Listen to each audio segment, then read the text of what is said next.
What is going on, Governors? Chisgule here, and today we're going to show you how to smash every boss in the Ceroli Crisis.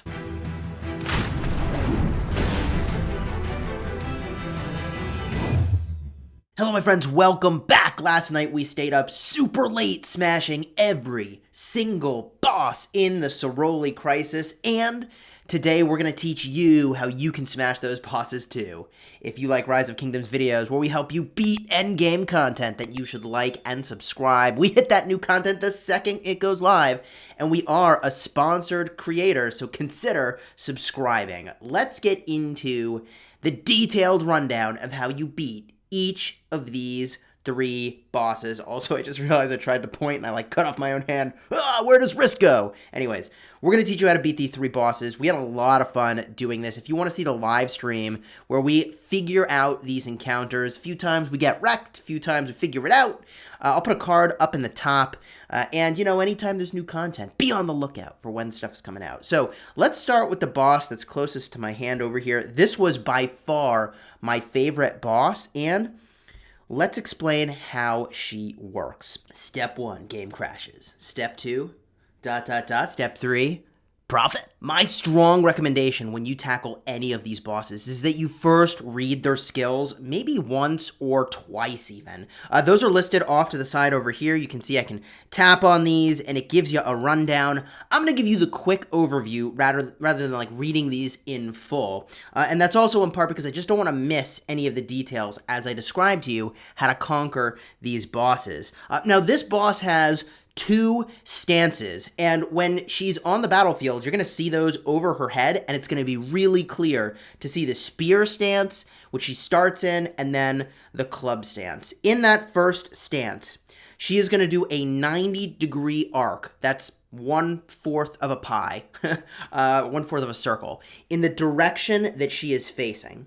And so you're going to want one person taking that damage and everybody else not taking that damage. And the reason is that if you get hit by this, and one person has to every time, if you get hit by this, you're going to take a debuff that makes it so you take, I think it's 500% extra damage for every stack, and that's continuous damage. So there's going to be some abilities that do continuous damage that are going to completely wreck you when they fire off if you have this debuff. So one person only takes the debuff, but in this first sort of phase of the fight, they keep it spicy because she is going to charge a person at random from the group.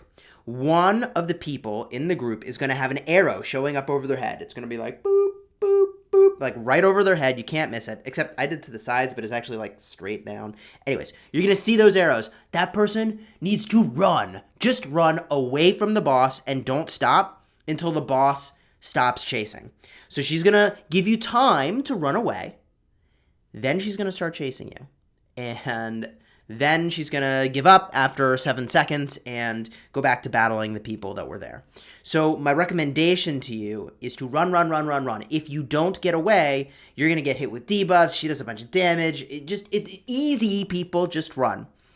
Just run from that part. Okay, so then she's going to switch stances. And when she switches stances, she's going to be invulnerable for a time. So just be aware of that.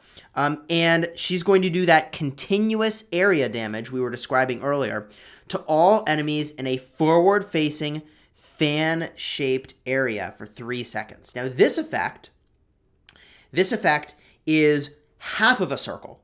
It's half of a pie, okay? So whichever way she's facing, it's going to be all the way to here and all the way to over here. It's just like Ethelfled, half the pie. It's big area that is going to get hit.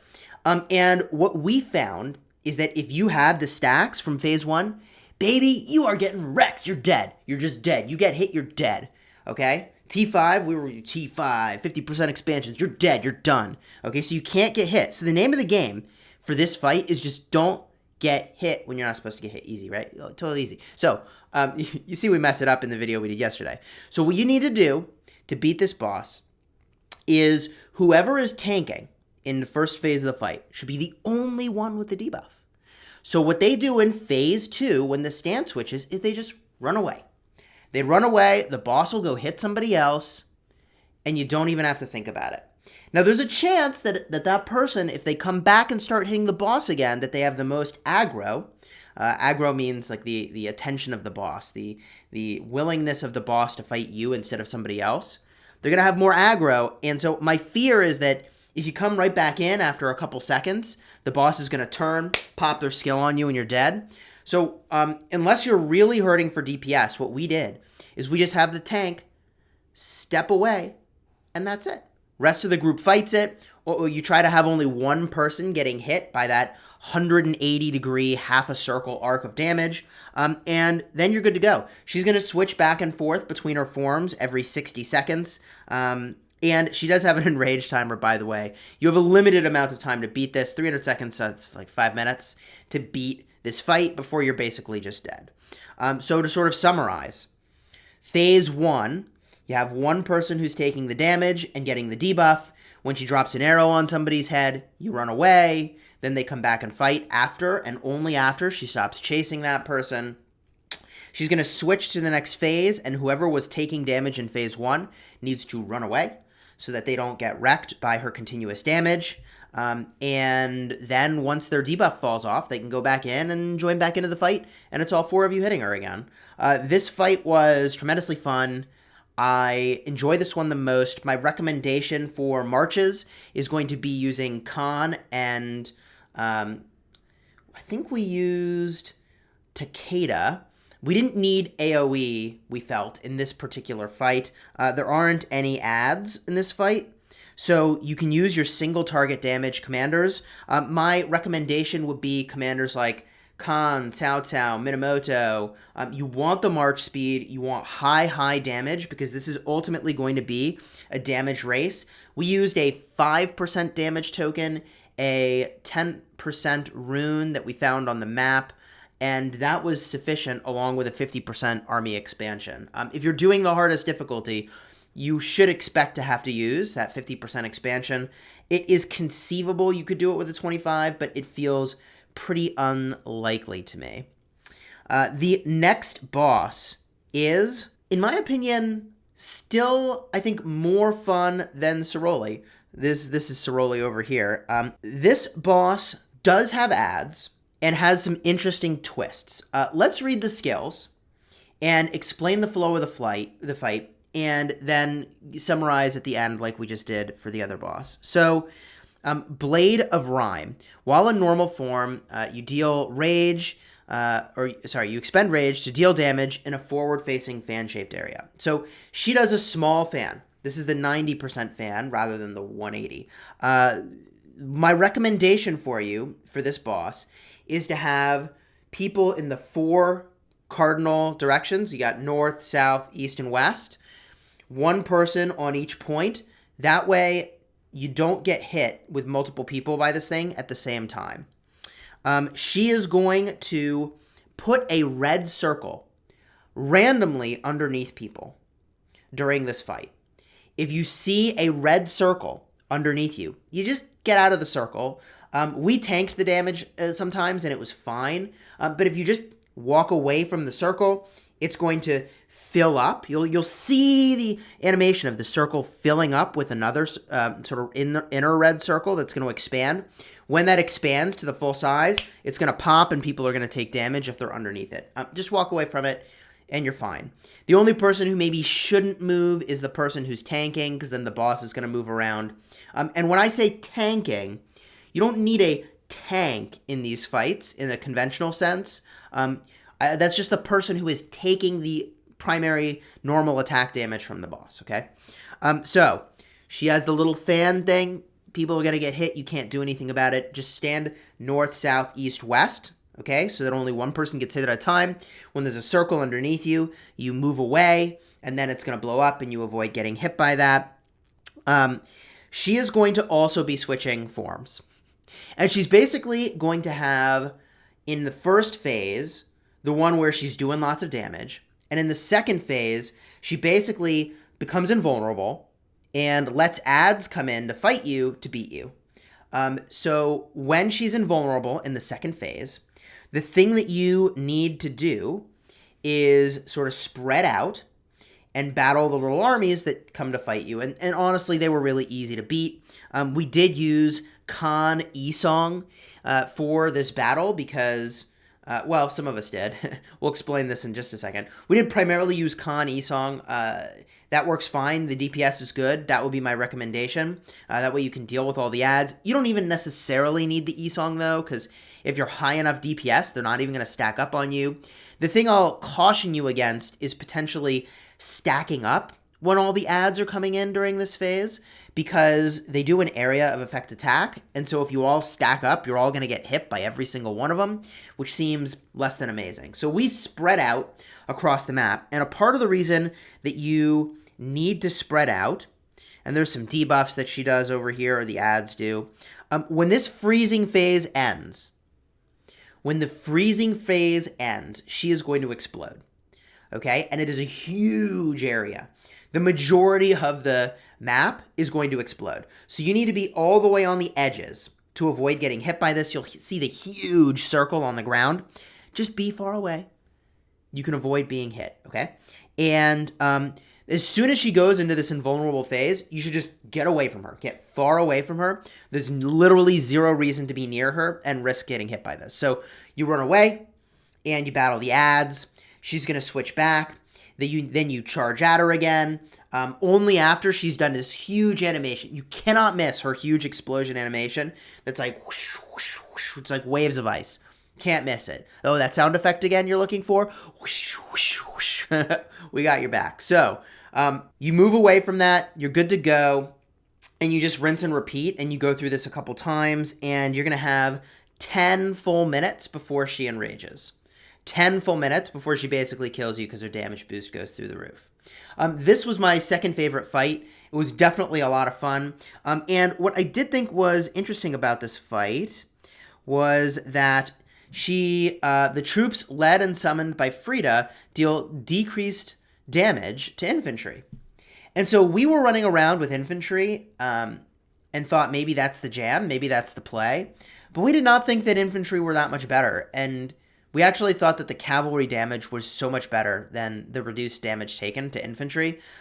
We tried Guan, Alex. I used Alex and Charles for a while. I probably should have done Alex and Sun Tzu because the damage would have just been higher, I think, than Charles Martel. I don't think infantry is needed. I think you can use cavalry and you're gonna be fine. And you can see that play out in our live stream yesterday where Abe said, F it, I'm just gonna bring calves and see how it goes, and it was honestly fine. So if you're bringing cavalry, you don't really need AoE damage to deal with the ads. I don't think you do. So you can focus on like single target damage. We did some amount of Khan and Takeda, which we thought was a pretty cool combo. Takeda does a bunch of healing. He deals with taking damage really well. So if you end up tanking at some point during this fight, which you probably will when you're dealing with ads or other stuff, like that works really well. The sustain from the healing is really, really important. And because this is a longer fight, potentially, you got a full 10 minutes, there is some import here put on sustain rather than just raw damage to burn it down. If you're using epics for either this fight or the previous, in the realm of cavalry, I would think Pelagius Sun Tzu is a really good pick to cover your base for AoE and single target damage. You also could look at Pelagius and Belisarius, potentially. I haven't tested that. You'd have to make sure that those debuffs actually apply. Otherwise, you're just going to want the raw damage. And I'd also be sort of curious if Belisarius' extra damage kicks in, that 25% extra damage when the target is below 50%. That could be really solid as a free-to-play way to run through this. And that's something we just haven't had an opportunity to test yet. I mean, this literally dropped less than 12 hours ago, I think. Yeah, less than 12 hours ago. So let's go and showcase. And if you're bringing infantry, right, like Olji Mundak Sun Tzu or Boudica Sun Tzu, if you're using epic pairs, is probably a pretty solid pick. We had some Guan, as I mentioned, Guan Alex seemed to be really good, but you really just didn't need that extra level of tankiness. All right, so if we get a look at the last one here, this is the classic Ceroli Assault, not Ceroli Assault, Ceroli Crisis commander. Ceroli Assault is still a thing. By the way, Ceroli Assault is a totally separate event. It's a longer 12-person event, a lot of fun. That's still going to be a thing with a leaderboard, I'm sure. This is the 4-person version. And the 4-person version, you know pretty well. She does a bunch of things we're very familiar with, but the mechanics matter more at this scale. You've seen in my previous videos that Khan Isong is the pairing to use for this. I do think it's nice to have Minamoto to apply the Warlord debuff from his 4th skill. So if you have one person bringing Minamoto, I think you're covered. You could also have somebody bring Edward and Tamaris to increase the skill damage taken by Keira, but I don't know that you necessarily need to do that. That's the sort of thing that really scales much better with 12 people rather than 4 people total. She's going to do a number of things that you've seen before. She's going to drop down a shield dome, and you have to get under the shield dome at this level of difficulty, or you are going to die. The only thing that's going to stop you from doing that is if you blow up, you are slowed. And so in this fight, the big secret is that you need to be in the cardinal directions. Again, somebody's like, got to be north, south, east, and west. And that way you can avoid blowing up your friends and making them move slowly too to try to get to a shield. At least that way it's only you. So that's my recommendation on that front, is to stay far enough away from each other so that you're not getting hit, and then you're in a better position than you would have been otherwise. I actually like this fight the least because it seemed like the randomness of where the shields showed up could pretty profoundly impact whether or not you were successful, whereas I did not feel like the randomness in the other fights would have prevented you from winning a fight that you definitely would have won otherwise. If you're using Epic Cavalry, I definitely think you want the AoE of a commander like Sun Tzu so that you can deal with the ads a little more cleanly. You know that I advocate for Isong as one of the best legendary commanders in the game. Here's yet another mode where Isong really shines. And you've seen in my previous videos where I look at legendary cavalry commanders, card up in the top, that Khan is phenomenal for this game mode, and there's a reason you don't see Saladins. He's tanky, but you don't need tanky here. You don't need tanky here. So Khan is phenomenal for this game mode for just raw damage that is very, very powerful. If you were interested in the build that we used for that, the build that we used on our Khan is a Ceroli specific build here. This is the one, and we do enjoy the charge talents for this particular fight. We do get Naked Rage, just really push the damage as much as we can here. I love this build. We did forego some amount of march speed, which actually would be really helpful for this fight. We don't have it because for Ceroli Assault, you just charge in and stand there and you beat it down until it's over. So if you did want to drop these 4 points over here, I would actually recommend that you do that to get the additional march speed here and here. And you honestly could even drop one more point, probably this health, to get the march speed over here as well. The march speed ends up mattering a good bit more for this fight than it did in the Ceroli Assault, which is the 12-person version. Now you may be wondering, Chisgule, you've explained all of this stuff, but like, what's good in the shop, baby? So as you battle these, you're going to get these coins. These coins are the primary reward. The rewards we got for every time we did this on like the hardest difficulty was like 3 hours of speed ups. Woohoo! Like, if they were really lame rewards. So the main reward here is the coins, and the number of coins, you know, scales up or down depending on the difficulty. I'm going to make the argument that the single best item in the shop is this Expedition Warhelm. It is really phenomenal. It basically is giving you 4% of cavalry stats, which goes a very, very long way. And it is an alternative to the Abyssal Visage, which is the epic helmet that also gives you 4% of cavalry stats, 3% infantry, and 3% archer. We tried to buy this and forge it and destroy it and forge it and destroy it until we get the special talent. We did that 4 freaking times, and we did not get the special talent, so we only have 750 currency left.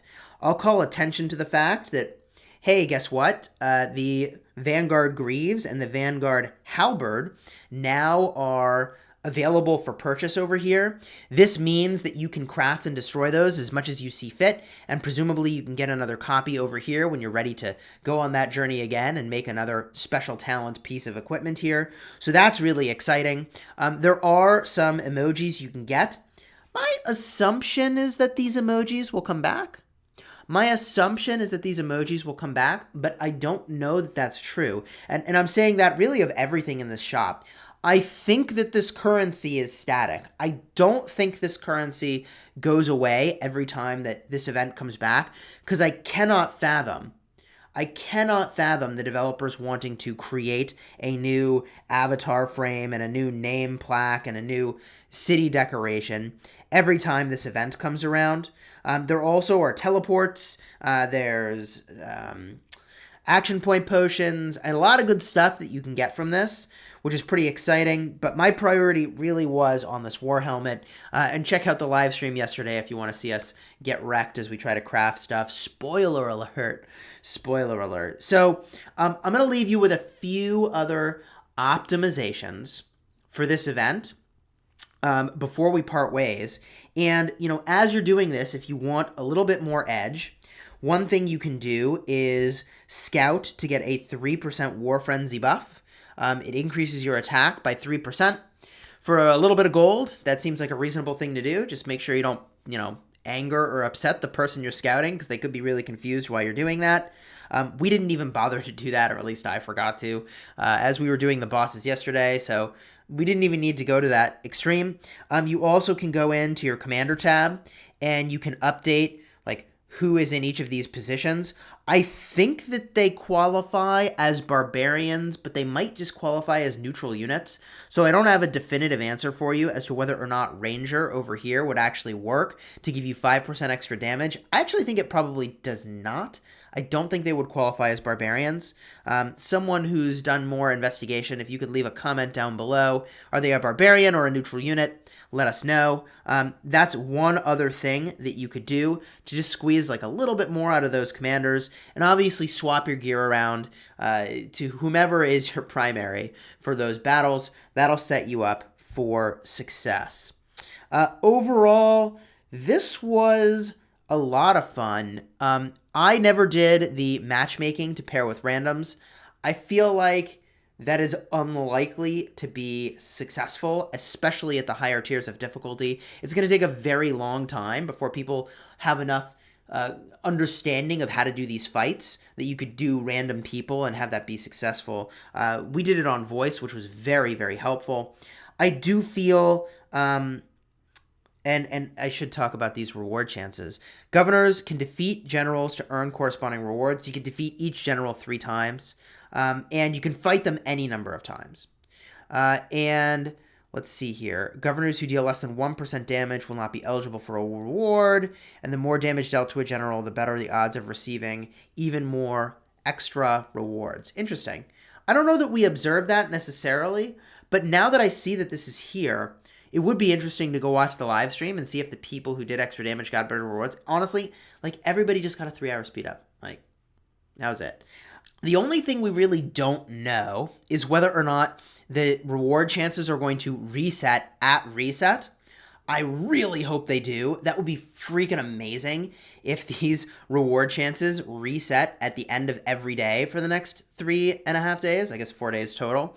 That would be amazing because you can get so much currency, and maybe we can get the freaking special talent on this Expedition Warhelm.